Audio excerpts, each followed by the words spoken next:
Chaos is on the horizon. You cannot escape it. We are in for a magnificent weekend of college football. Thank you all for tuning into the latest SpringBlake College Football Show. Today is Thursday, September 11th. I believe it's Thursday. I think this is going to be released Thursday afternoon. We are tinkering with the schedule here at the SpringBlake College Football Show. Work, this isn't my job, unfortunately. I hope one day it can be. But my job has gotten a little complicated this week and has made our Monday, Wednesday, Friday scheduling a little bit difficult. My work is too dependent on other people, and because of that, when those people do not show up or meet their expectations, my workload becomes worse. So I think we might move forward with just a Monday, Thursday schedule for at least the next few weeks while I try and gather my bearings with what my new schedule looks like. If it gets easier, we'll go back to Monday, Wednesday, Friday. If I hate the Monday, Thursday, I'll just suck it up and do Monday, Wednesday, Friday. Regardless, we're here Thursday afternoon, Friday morning if you're catching this a little bit later. If you are here for the very first time, first of all, thank you for joining the SpringBlake College Football Show. It is your favorite ball knower's favorite ball knowing show. We talk all college football all day, every day. Make sure if you are here on the YouTube channel that you like this video, that you subscribe to the channel, comment on this very video. Let me know which game you are most excited for this college football weekend. Let me know what's your favorite bet of the week. Let's share some winners in the chat. I know episode over episode, we're getting a little bit more interaction. It makes me feel good that we're pumping something into this show and getting a little bit more buzz. As we continue through it, we're very much new still. Episode 17. This is my 5th or 6th week of doing it. I appreciate you all being here. If you're listening on Spotify, Apple, wherever you get your podcast, make sure to subscribe to the channel, leave a 5-star review. All of that interaction just pays off huge for me and helps me see the growth and development of this show. Please also make sure to go show some love on social media. That is both Twitter and TikTok. You can follow me at SpringBlake CFB. You get clips from this show, but you get stuff that goes beyond this show. You'll get my full betting slate. We're going to talk best bets of the week, but you'll get my full card, all my favorite plays. You also get some switches. If you were sitting here on Tuesday and you're following me on Twitter, I've already given out one of my best bets. And one of my best bets, that line has shrunk by 2.5 points since then. So if you want my best bets, and we are above 500 thus far this season, I had a nice solid week 2 and a great week 0, not a good week 1, but we're above 500 on the year. So make sure to follow those socials as well, too, for stuff that goes beyond just this show. You'll also get my very impassioned thoughts on, what else do I like to talk about? Music festivals, late night thoughts at 2 a.m. when I've smoked a little too much weed. You'll get all of that there. So if you're back, if this is not your first show, thank you for joining us. Thank you for showing some love and attention. If you're a friend of mine, I appreciate you sticking around and helping me support this show. We have got so much to do on today's show. Buckle up. Massive week 3 slate. We're going to preview the 3 biggest games of the weekend. We also, because there was no Wednesday show, still have to put out the week 3 Sweet 16. Week 3's SpringBlake Sweet 16. That's a mouthful, but either way, my updated top 16 teams in the nation. Best bets as well. We're not going to get to everything this weekend. We're not going to get to everything on this show. There's a couple of big games that we're missing out on. We are not going to preview Georgia Tech and Clemson. It will be part of my best bets, so you'll at least get a little bit of insight there. But we're focusing on the 3 biggest games of the weekend. And we're going to rip the lid off and get right into it. Saturday afternoon, Knoxville, Tennessee. Georgia is 3.5-point favorites on the road. Over-under is at 49.5 at the time of this recording. Now, for this show, we preview games a very specific way. We talk about each team's path to victory, and then we try to land the plane on the motherfucker. So for Tennessee's path to victory offensively in this game is that they have to make the Georgia defense not only just respect, but fear Joey Aguilar. Now, to do that, you got to do a few different things. Tennessee's offense has and always will be as big about the run game as it is the explosives down the field. And why do you say that? Because if you cannot run the ball, you cannot stretch the field. If you can't stretch the field, you cannot run the ball. They go hand in hand for each other, and more important at Tennessee than any other university. The run game has been the most consistent part of Josh Heupel's offense since he took over as head coach. They have never had a run offense that was worse than 20th in the nation, and they've had 3 seasons where they've been a top 12 rushing team in the country. However, for this matchup specifically, Tennessee has struggled mightily against Georgia's front 7, going under 100 rushing yards in 6 of their last 8 games against the Bulldogs. Not great. And then last year it was an issue as well. About 4 yards per carry, significantly below their yearly average. But at the same time, when we know what went wrong with Tennessee last year, as I just mentioned, you need the explosives to be able to run the football. They didn't have a quarterback that you really feared to stretch the ball down the field. Now this year, you have Joey Aguilar, and he's looked a little bit better, at least in that aspect of the field through the first couple of weeks. Now he hasn't been faced with tough competition, but he's averaging 15 yards per completion this season, which is 14th best in the nation. He has a couple of 50-plus yard passing plays on the year, and he really does need to hit a couple of these early on Saturday to let the Georgia front 7 kind of sag off the run game, to put some more attention into the secondary, and that will in turn open up lanes for the Tennessee run game and make them feel just a little bit better about the whole unit moving forward. Now, with Georgia, what else do you have to be? You have to be extremely disciplined going up against this defense. You need to be solid on third down. You need to take your field goals when you have them presented to you. You need to be the less penalized team. Georgia is not one of those teams that beats itself defensively. I will say, if we take a look at one area that Georgia did struggle last year, and I'm thinking specifically their game against Alabama, it was the explosive passing game. Alabama was hitting chunk play and chunk play and chunk play, and then they also had a mobile quarterback that was able to, I guess, make it more of a balanced attack. So when I look at Tennessee's offensive approach, you have to make sure that the Georgia defense believes that Joey Aguilar can beat him deep. And maybe you have to do it a few times for it to get that way. But as I've said, the numbers show that you've struggled to run against Georgia's defense. So you need to beat them deep if you're going to be able to try and sustain success up front. So that is Tennessee's offensive path to victory in a game this Saturday against the Bulldogs. Now defensively, Tennessee is in a really nice predicament here because they're going up against a very unproven Georgia offensive line. Last year, Georgia's group struggled mightily at both running the football, keeping the quarterback upright. The running attack averaged under 4 yards per carry. It was 84th in the country. Lowest it has been under Kirby Smart since he took over as the head coach by a massive margin. I don't think they had ever been below 50th in the nation. 84th last year. Ton of top 10 finishes in rushing offense. So that was something where you kind of, let's store that away. This isn't your normal Georgia. And then the quarterback position, he was sacked about twice a game last year. So the offensive line was a huge issue for the Bulldogs, and that's where Tennessee needs to get its work cut out for them on Saturday. I believe the Georgia offensive line is improved, but by how much? They're also dealing with a few injuries coming into this game. Juan Gatson, Ernest Green's availability are uncertain. Green, I think, is probable per the latest media report, but something to monitor. He's one of their best offensive linemen. And then as much as you want to get on the offensive line to stop the running backs, you also have to account for Gunnar Stockton in both design runs and scramble drill.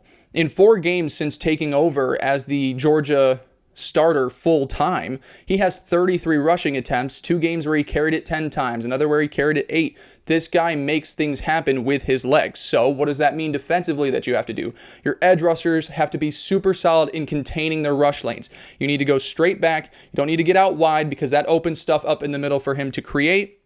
And then your linebackers also need to do a really nice job of keeping their head on a swivel, always knowing where Stockton is, because if he does escape, he is going to be able to pick up some yards. If it's key third downs, he's moving the chains. You really cannot have that happen if you are Tennessee's defense. Given the potential fragility of the offensive line at Georgia, I'd much rather go on the attack early and set the tone than let them settle in and get comfortable. I feel like Georgia is one of those programs where momentum just carries higher with them than it does most places. If they can see that they're getting traction on the ground early on, they feed into that energy and they'll wear you down over 60 games.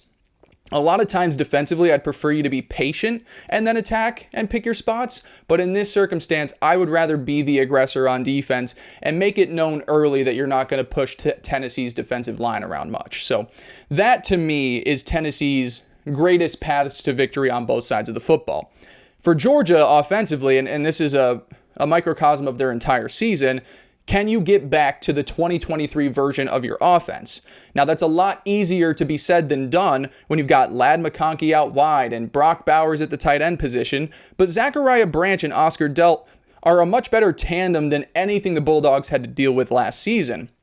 You're also in this game getting to face a depleted Tennessee secondary. Both corners, Ricky Gibson, Jermon McCoy, out already announced on Wednesday night. So you are already going to have a big advantage in this passing game. That's two of their top players that will not be available. As important as it is to have a balanced offense and to make explosives, really all I want to do in this game is get the ball in the hands of those playmakers. I want to get the ball in stride to Zachariah Branch because he is so dangerous after the catch. Oscar Delp, also a really athletic tight end. It's not just about like hitting them on a deep play and then they get tackled immediately. No, I want to hit these guys in space because I think they're two of the better creators for this offense and can really do damage afterwards, especially with a depleted Tennessee secondary. And then in doing that, as I say on every show, one hand will wash the other. And a concerted effort at getting your wideouts the ball will open up those run lanes for Nate Frazier and eventually Gunnar Stockton when he chooses to scramble or when he chooses those or when they call those design runs. So Georgia's offensive path just needs to be like a lighter version of what we saw in 2023. It doesn't need to be this perfect cut mold of exactly what you got out of Ladd and Brock, but if you want to be able to run the ball effectively on Tennessee, I think you need to exploit their weaknesses in the secondary early on to then be able to open things up front. And then defensively, if I'm Georgia and I'm there as the defensive coordinator, I'm thinking, how can I stop Tennessee's offense in week 3 at home with improved play at the quarterback position and still talented players? I'm going to make Joey Aguilar hit singles all day. And, we're really about to find out who Joey Aguilar really is. App State doesn't really play that many tough opponents on their schedule. This is also Tennessee's first big game of the season. If you thought it was an impressive win over Syracuse barely beat UConn in week 2 at home. Their defense is really bad. That being said, it does look good. As I was saying, he's hit a few deep shots.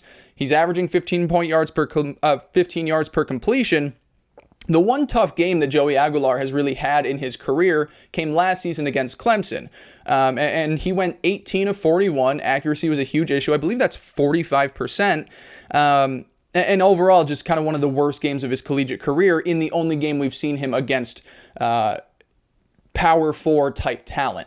Now, at the same time, I could also look at App State and I could compare Josh Heupel, who's a really good offensive mind, and I could compare the run game that's really good here at Tennessee and the wide receivers that can beat corners down the field and think, okay, well, maybe it wasn't all on him. That's just what I'm saying here. We're about to find out. We know he's got a pretty deep ball. We know he's got some legs. Can you dink and dunk your way down the field effectively? Can you be accurate in those short to intermediate throws? Because I do not think you're going to have all the time to sit in the pocket to let those explosives go down the field, and I don't think you're going to be able to hit them as much as you were against a East Tennessee State or Syracuse. Georgia isn't that type of defense. Even though I said they got exposed with their explosives, I think the group overall is a little bit more improved on the back end specifically, and really, all in all, it was just a down season for Georgia, respectfully. Maybe it still is this year. Early in the season, it's tough to tell, but I think very highly of this Georgia group. I know that Tennessee is going to be able to connect on some of these deep shots. And if you're Georgia's defensive coordinator, so be it. Hopefully they don't go for scores. You know that your corners are going to get beat in down the field. It's going to happen a couple of times. What I don't want to happen is for Joey Aguilar to turn into this pristine pocket passer where it's 3-stop drop and out, where he's converting on 3rd and 6s and 3rd and 5s, and he's just dicing you up in the middle parts of the field. Can you make him into an inefficient game manager and not someone who is just swinging for the fences and hitting every time? That's what I'd try to make Joey Aguilar prove to me on Saturday. So those are the plans of attack for both of those teams if I'm trying to land the plane on where this game goes. And actually, here, we're going to pull out the stats department for this one because we've got some really interesting numbers here for this game. Georgia has won this game 8 straight years by an average margin of 25 points. On the road, at home, it just hasn't been close. The Vols have never put up more than 21 points in that span. And think about that for a second. Tennessee under Josh Heupel is known for having one of the best offensive attacks in the nation. But when it's gone up against Kirby Smart's Georgia Bulldogs, it hasn't gone over 21 points. Georgia has also covered 8 of the last 9 matchups and won 9 straight SEC road openers, and this would be the 10th here if they're able to pull this one out. The spread in this game opened at 7.5 and quickly shrunk down to 3.5, right now sitting at 4.5, So in the last 12 hours, it has gone up a point. So everything is telling you to take Georgia here if we know the history of these two teams. I do think that the Vols will be able to put up more of a fight than they have in years past and more than those years numbers indicate. I do think the defensive front will hold its own on the ground game, and I do think the Tennessee offense should be able to hit a couple of those explosives to go for scores on the board. Key factor in this game, it was one of the, to me, better additions made this past offseason, and we've already talked about him on this show. I think it's going to be a big Zachariah Branch game for the Georgia Bulldogs. I think he'll make his impact felt in a huge way in their first big test of the season. A couple of nice chunk plays, maybe he takes ones to the house, and doing so will allow the ground game to open up for Georgia and be something that we can see for this 2025 season. Oh, well, now they can be a well-rounded offense because they have a star player at wideout like Zachariah Branch. So that being said, combined with making Aguilar maybe look a little bit pedestrian in the short to intermediate parts of the game, I am going to take the Dogs by a final score of 34-21. Obviously, that is a pretty hefty spread since the line is at 4.5 currently. I am going to say it right now. This is one of our 5 best bets of the week. History shows that I can just trust Georgia in these spots more than I can Tennessee. I think despite teams both working through new quarterbacks and new playmakers and new pieces on defense, I think Georgia is more built for these types of games than Tennessee is. So give me the Dogs, final score of 34-21. Balake. Where is Balake at? So that's our first game preview. Let's kick it on over now to what is my favorite game of the week. To me, it is a SpringBlake poll top 10 matchup. It is not an AP poll top 25 matchup. I don't believe that the AP poll has any balls for dropping Florida out of the top 25. I find it very disgusting. And we spoke on Monday how I thought it wasn't really indicative of who Florida really is. We're about to break all that down. We're going to Death Valley. And the real Death Valley, because they went into the fake Death Valley and pulled out a win, where the Florida Gators are traveling to LSU. This line is sitting at Tigers minus 7.5, the over-under at 49.5. Massive game, because I think when we look at both of these teams, LSU won week 1 with one of the biggest wins of the slate, going into Clemson, beating them. Since then, do we feel as good about Clemson? I don't know. Troy almost beat them. We're up pretty heavy on them at one point. And then LSU also struggled against, La Tech last week. And then Florida, on the other hand, they look good against Long Island. They lose to USF. Everybody says fire Billy Napier. We've got two very still unproven teams at the moment squaring off, 2 teams that I'm very high on, and we'll discuss later when we get to the SpringBlake Sweet 16. So let's go past to victory. For LSU, their path to victory on offense for me is getting this football out quick, early, and often. If I'm calling plays, if I'm the offensive coordinator for the Tigers and I'm putting on the headset, I'm doing everything on those first couple of drives to get the ball out, short, intermediate throws, through the air, runs outside the tackle box. I want to put stress on the Florida defense. I want to see if my speed can outweigh their strength. I think you do have the speed advantage when you think of your running backs and your wide receivers. I think Florida's got a little bit of the strength edge. I want to get you tired early on. And like I said, runs outside the tackle box, three-step drop passing plays, anything to put the defense on its heels in those first couple of drives. I want to make Florida's defense tired by the end of the first quarter. If I can tire out your defensive front early, then I can start to run the ball more effectively. Then the strength doesn't matter. If you're tired, you're big, you're going to get pushed around.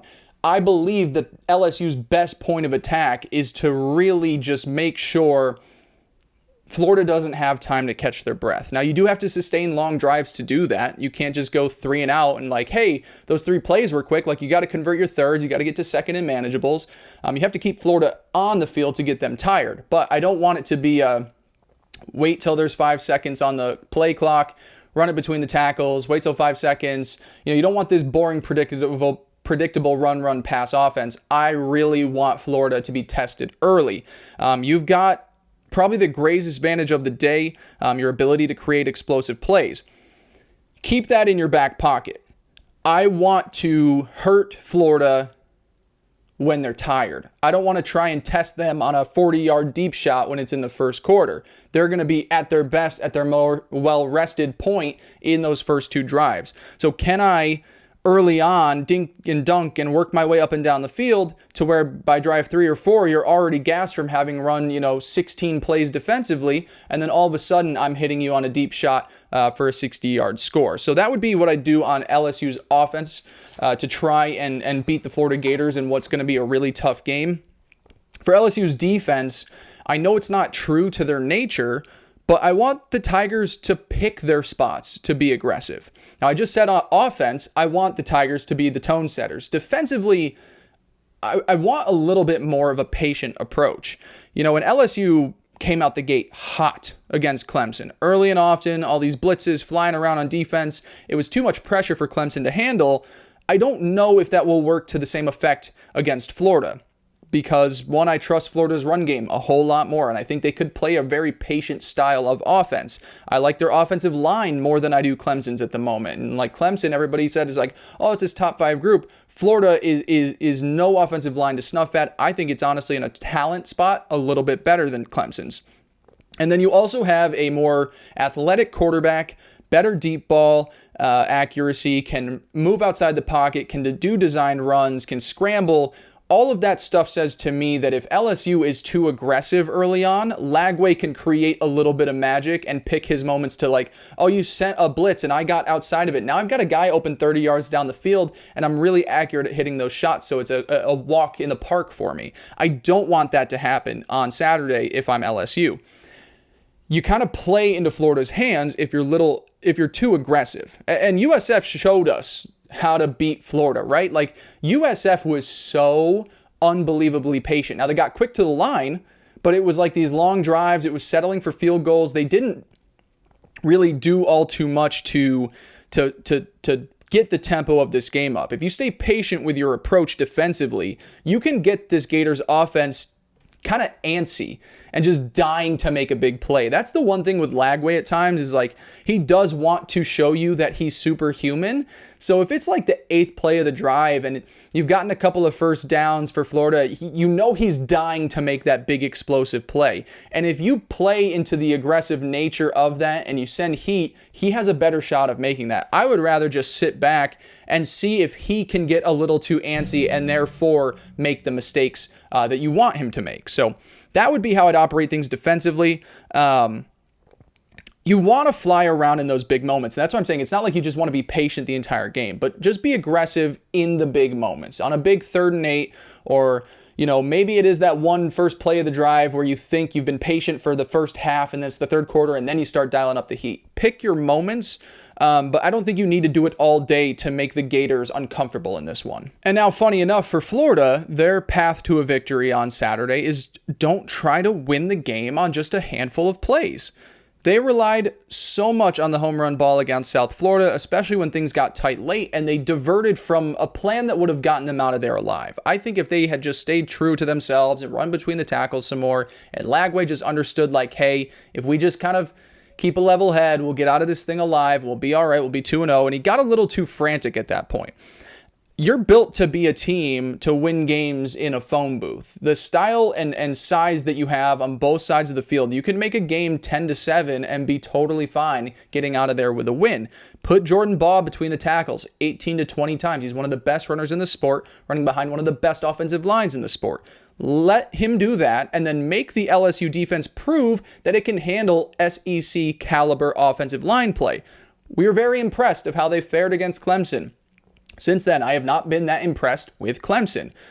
Can I see early on if I can put LSU's defensive front in a hellhole of a football game and just push on them for 60 full minutes. I don't think that you need to do too much creatively. You are built a brand of football here at Florida where you can just be mean up front and your physicality will win out against just about every team. And if you can do that, if you can get LSU's defense to crack down on the ground game, and all of a sudden DJ Lagway is able to make more special plays. You're able to get the defense to shrink in. Maybe you get them panicked where they feel like they need to send pressure. And then you've got your wide receivers beating guys deep. I think that is the best way to make sure that LSU's defense can't just sit back and pick its moments. If you commit to the ground game more than anything on Saturday, you're going to be able to get LSU in a position to panic. And when you do that and they get blitz heavy, then you can have Lagway be what Lagway is, make some special plays, whether it's, hitting deep shots down the field, picking up chunk plays with his legs. I just want the defense to have to account for everything that isn't DJ Lagway first. Have him account for the offensive line, have him account for the running back room, and then let Lagway make magic off of that. So that's what I do if I was Florida's offensive coordinator, their path to victory on Saturday. And Florida's defense, to me, the path to victory for the Gators defense is just like, hey, LSU, prove it. Prove it to me. Prove to me that you have an improved offensive line. Prove to me that you have an improved running game. Prove to me that your offensive coordinator is going to stay committed to the ground game. I know it looked better against Clemson, but Florida is not Clemson, and Clemson has struggled against SEC teams over the last 2 seasons. So we shouldn't be surprised that they struggled with LSU, and we take everything we still knew about LSU last year and apply it to this year. If I'm Florida's defense, I'm not stacking the box early on. I don't want Nuss to have a field day of dinking and dunking down the field or hitting explosives. He is their best shot at winning games on offense. I want to minimize his impact as much as possible. So even if on the first few plays, you've got, I can't even remember his name, the LSU running back, and he's picking up 8 yards and 7. I don't want to overreact too much to that. I think over the course of 60 minutes, you can really clamp down on this LSU offensive line and, again, make them prove that they are an improved unit from where they were last year. Also being said, I don't think Florida's secondary gets enough credit for how talented they are, specifically at cornerback. It's Dejon Johnson, Devin Moore. They are long, athletic corners that I think can always get to the point of attack. So they might not have the same athletic profile as LSU's wide receivers, but they're going to be sticky. Maybe they get beat, but they'll be able to recover. They'll make nice plays. I'm fine early on letting them prove their worth against LSU's passing attack and maybe kind of even giving a little bit more assistance to that group as a whole rather than to let LSU get comfortable running the football. I would just play our same style, trust our front unit, and make sure that Garrett Nussmeier isn't really ruining our day on the back end of the defense. And then, I guess the last point that I had here, sorry, I got a little lost on my prep sheet. Size and talent in this battle up front on both sides should go to the Gators, and defensively specifically. I really think that the Florida defensive line should not have that tough of a day going up against LSU's offensive front. If that means that they are shutting down the run game and they're getting to Garrett Nussmeier before he can make great plays, I think you have to really consider the fact that Florida is going to win this football game. So let's land the plane on this. We've been rambling. Let's land the plane. Florida, LSU. Last year's matchup between these two teams doesn't make any sense when you look at the score, the box score. LSU ran double the amount of plays, doubled up time of possession, way more effective on third down, 12 more first downs, 4 fewer penalties, and they lost by 11. Florida had 6 sacks, a forced turnover, chunk plays on offense that made all the difference in this game. Those numbers shouldn't add up. That should be a sizable LSU lead, yet Florida came out of there with the win. This number opened up 9.5. LSU was nearly double-digit favorites. It has moved to 7.5 since then. And I really do believe as we get closer to this game, it's going to shrink. Could it land at 6.5? Could it get down into the 5s? I don't know, but it's already started to shrink a ton down in Florida's favor. Let's put on the glasses for this little nugget. This is a fun one. Everybody loves to talk about Billy Napier. He is a very inconsistent coach, gets up for his biggest moments, lets down in his lowest moments. Billy Napier, in his career as an underdog, is 26-13-1 against the spread with 15 outright upsets. So again, everyone loves to pick on him last year when he lost to a couple of really bad teams, and they picked on him this year when he, lost to USF. This guy does get his team up for the biggest games, and this is one of them. I think that this game is totally off in the minds of the betting markets, the general consensus. I am not moving off of the fact that I believe Florida has one of the 10 best rosters in this sport, and then you're also getting a team where it's like the hungry dog runs faster. I also don't believe that LSU's opening win over Clemson and how they kind of walked through Louisiana Tech last week has me feeling like all of a sudden the Tigers are this top 5 caliber team, like the polls or the betting markets suggest. I think the greatest mismatch in this game is not Garrett Nussmeier against the Florida defense. I think it is Florida's defensive line against LSU's offensive line and Florida's offensive line against LSU's defensive line. The trench play in here is going to decide this game. And if they can make LSU's offense look pedestrian, much like LSU did to Clemson a couple weeks back, and you're also giving me 2 teams where the talent level is even, but one of them has their backs against the wall. You can tell where I'm going with this.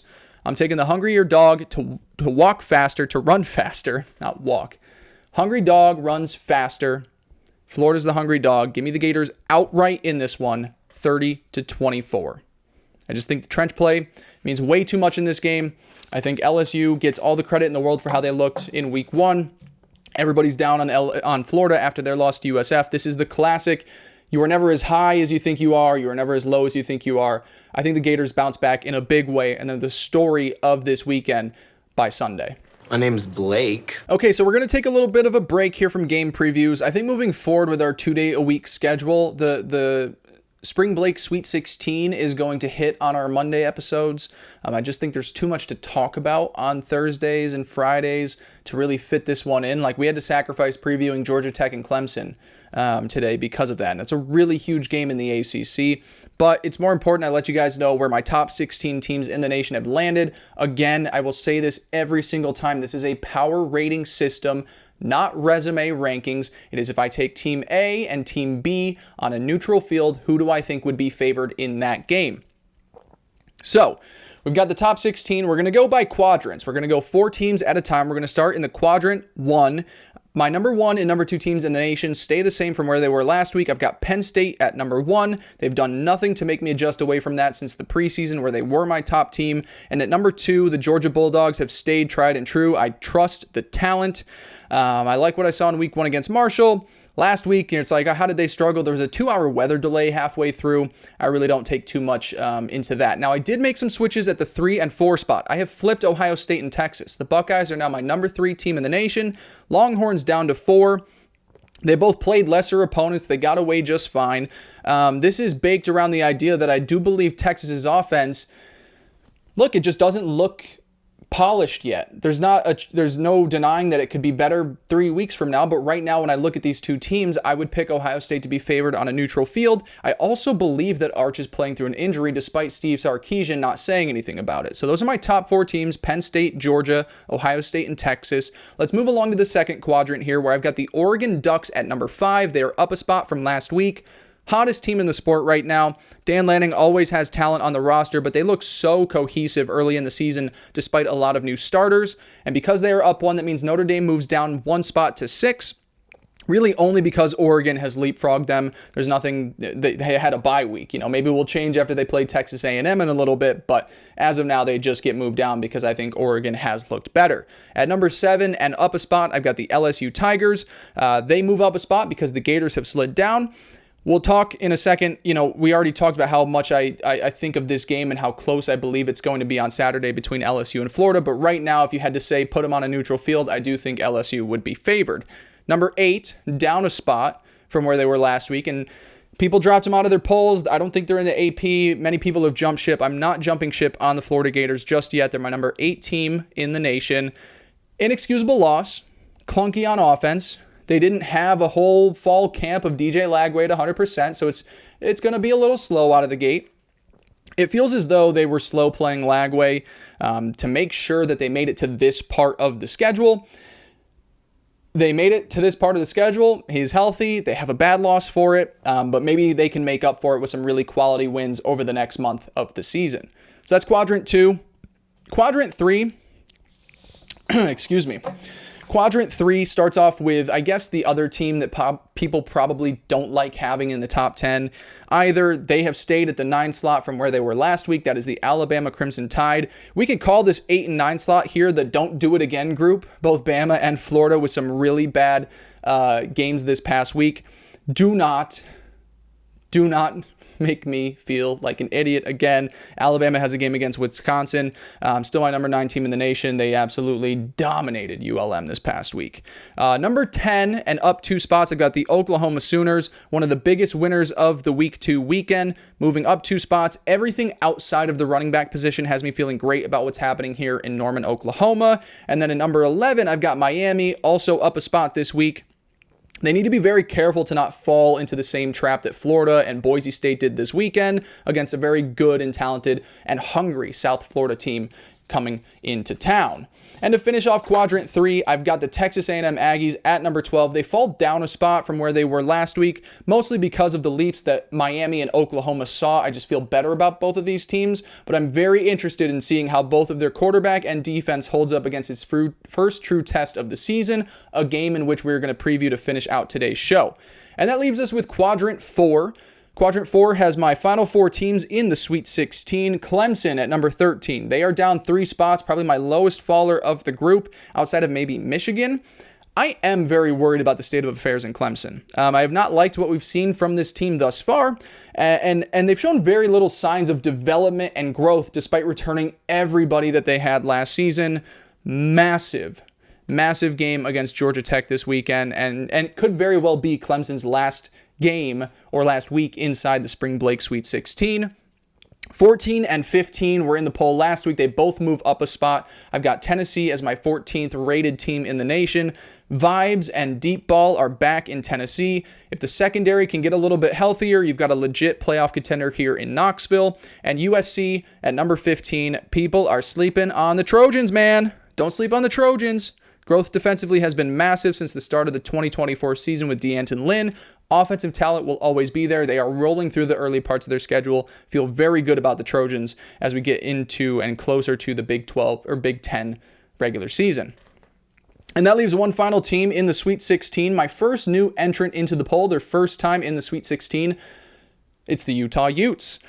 Utah has showed me a ton of flash on offense. Devin Dampier, the offensive coordinator, the duo brought in from New Mexico, seems to be paying off. It's like a light version of what you're getting in Oklahoma at the moment. And Utah is still giving you everything you expect on the offensive line and defensively in the running back room. Has me feeling great about Utah bouncing back after a down season in 2025. And they are my 16th rated team in the nation. So that is the Week 3 SpringBlake Sweet 16. 16 teams invited to my Sweet 16 birthday party. And the only one we had drop out was Michigan. And they're not too far behind. I didn't bump them down a whole lot. They're in that 17-18 range. So that is the Week 3 SpringBlake Sweet 16.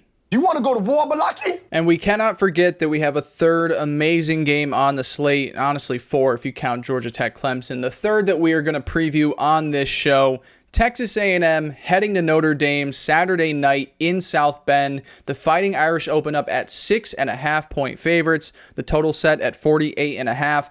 Time to get into paths to victory for Notre Dame's defense. The path to a victory, and we talked about this when previewing Florida and LSU. Hey, Marcel Reed, awesome start to the season. Prove it. Prove it. We get to watch the Texas A&M passing offense take on its first true test of the season. And Marcel Reed has been great to start the year, and so has Casey Concepcion and Mario Craver. The passing attack looks like it's back. However, they have only faced Utah State and UTSA. I believe Notre Dame's corners to be fantastic. The defense as a whole is great, but specifically at cornerback, the tandem of Leonard Moore, Christian Gray, one of the best tandems in the country, a top 3 group, really nice safety play, and of course, a deep room up front. I want to make Marcel Reed beat me through the air in this game. I do not want Texas A&M to beat me because they are running between the tackles and Marcel Reed has 12 carries. I want to stop everything up front and then just put my corners on an island because Notre Dame's going to run a ton of man coverage. And we'll say Leonard Moore versus Casey Concepcion. have at it. Christian Gray versus Mario Craver, have at it. Best man win. And if you beat us that way, congrats. You are one of the more improved passing attacks in the nation from what we saw last season. But I'm going to put faith in my guys and put my faith in that I'm going to try my best to stop your run. So the defensive line needs to be massive in this game. It did get pushed around against Miami in week 1. They've had a bye week, and it's almost like 2 bye weeks when you consider the offseason they had, the early bye. Like, they're going to be very well rested in this game.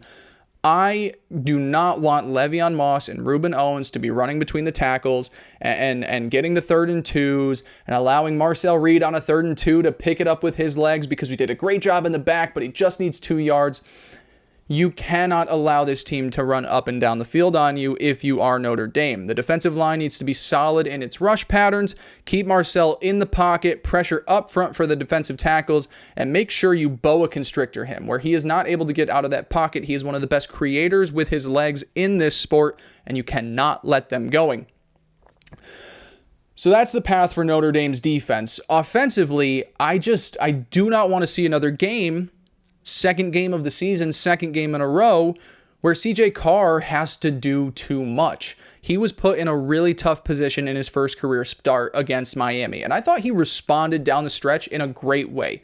We can't let it get to that point this second time around. And again, it comes down to the play of its offensive line and its run game.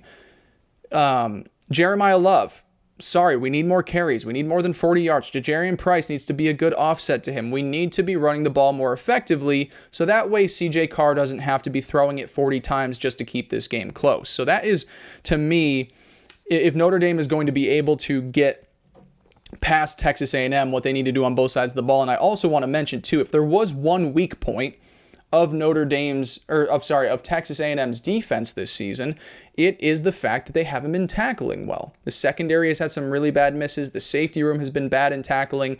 A lot of missed tackles. UTSA and Utah State kind of ran the ball pretty effectively. And if you're Jeremiah Love and Ja'Jarian Price, that is where I'm going to hone in on things and say, I want our run game to be dominant. I want it to be what we saw last year. It played a huge role in Notre Dame's victory over Texas A&M in 2024. We need that to show up again so that way our young quarterback doesn't need to do all too much. Now, on the flip side for Texas A&M, offensively, you put a lot of money into the wide receiver position. They need to be difference makers on Saturday. Can Casey Concepcion and Mario Craver look as good against these Notre Dame corners as they did against Utah State and UTSA? That is so massive in this game. And the same goes for Marcel Reed. Now, Marcel was already there. They've given him the keys this offseason. He has looked awesome to start this season, but as we've said, has yet to be faced with a really tough Power 4 type level defense. The explosives have been there down the field. They've been able to hit their deep shots. The timing seems to be really gelling between this core, but I'd also say they've had a decent amount of time in the pocket to let those plays develop. If it has to be rushed up a little bit quicker, can Marcel still be poised in the pocket and make those deep shots and keep this offense balanced? Because the Texas A&M run game struggled in week 1. It was non-existent. They really weren't running the ball too often. It came back to life a little bit in week 2. I think the leading rusher had about 68 yards on the day, but it still wasn't what Texas A&M's run attack was last season, where it was one of the best tandems in the world behind a really talented offensive line. I just don't want to be in a situation where we're not running the football well, and because we're not running the football well, the defense can sag back, and that makes Marcel throw a bad pick, or KC Concepcion and Mario Craver can't get open. The one thing that I will say that is going to play really into Texas A&M's hands on Saturday, Notre Dame running a ton of man coverage, and what that means is Marcel Reed, if he can get outside of the pocket, is going to have a ton of chances to break the Notre Dame defense, because if linebackers are having to focus on the guys they're covering, all of a sudden there's going to be an open spot for Marcel Reed to get moving. If he can get out of the pocket, if he can move and create, Notre Dame's defense is going to have a really long day on this field because there's not much you can do to stop this guy. If he has improved as a passer and you have to account for it, he is so lethal with his legs that you are going to have a terrible time stopping both sides of that football. Massive game for Marcel Reed. He needs to make his impact felt in this one. And then Texas A&M's defensive path to a victory is just, you really got to shore up that run defense. I said that it's been an issue the first 2 weeks. They're allowing 4.1 yards per carry against two bad run offenses, two lower levels of competition. I want to do whatever I can in this game to make Notre Dame's run game ineffective. They showed signs of weakness against the Hurricanes and put their quarterback in a tough position. Can we force them into that hole again? Can we make CJ Carr have to throw the ball 40 times? Can we make him frazzled in the pocket and force a turnover or two? We need to make sure that we're not losing this game because Jeremiah Love and Jadarian Price wore me out for 60 minutes. I need CJ Carr to pull off magic. If he beats me in his second career start against a really talented Texas A&M defense, hats off to the kid. I just don't want to lose this game because I couldn't shore up the rush attack after showing signs that we couldn't the last 2 weeks, because that is where it would worry me moving beyond this game. It's just one loss for Texas A&M, and it's a non-conference. You still are, just fine heading into SEC play, but if you can't stop the run, if you're getting bullied around by Notre Dame's offensive line and running backs, there are a lot of teams in the SEC that will be able to do that to you. So all in all, this is a really tough game to figure out, truly, because I do believe the Aggies are an improved team from where they were last season. I think they have shored up the passing attack. I think there are parts of the defense that are better. The running backs are healthy after you only had about 1.5 of them for the entire season at any given point. But at the same time, I'm also not down on Notre Dame just because they lost a tough road game to open up the season by 3 points, where they were up against a good team and your quarterback was also making his first career start. Like, that was a perfect scenario for Notre Dame to lose that one against Miami. And I went into the season believing they were of top 10 caliber. Now, the stats department paints a very clear picture about this game. So we're going to pop on the glasses for a third time. The SpringBlake Analytics Department, the Notre Dame Fighting Irish are 13-3-1 against the spread when hosting ranked opponents.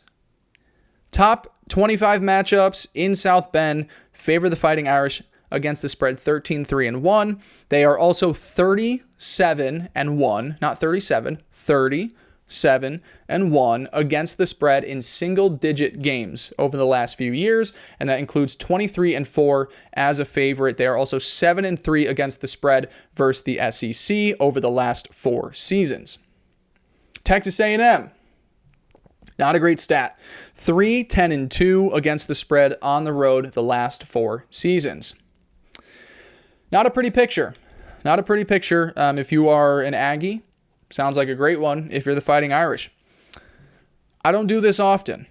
I am going to disagree with the stats department today.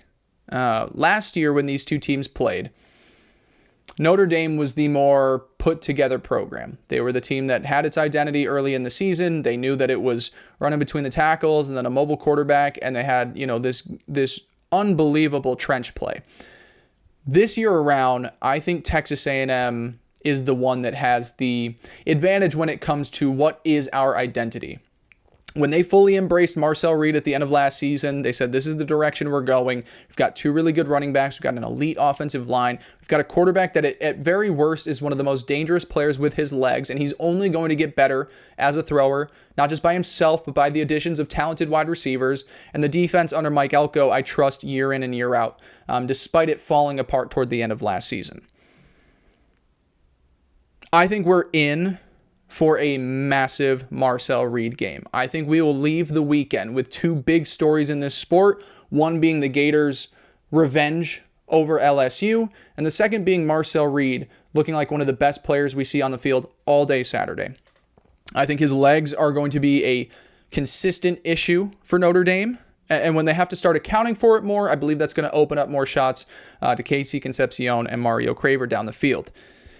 Am I incredibly nervous for picking all road teams this week? Yes. But all that said, I am going to take the Aggies to pull off the upset here. A very narrow win, upset in South Bend by a final score of 20-16. I just think it's Notre Dame. Everybody says the story for the Fighting Irish is you can't start 0-2. If you get to 10-2, and your 2 losses are to teams that are also in the playoff conversation,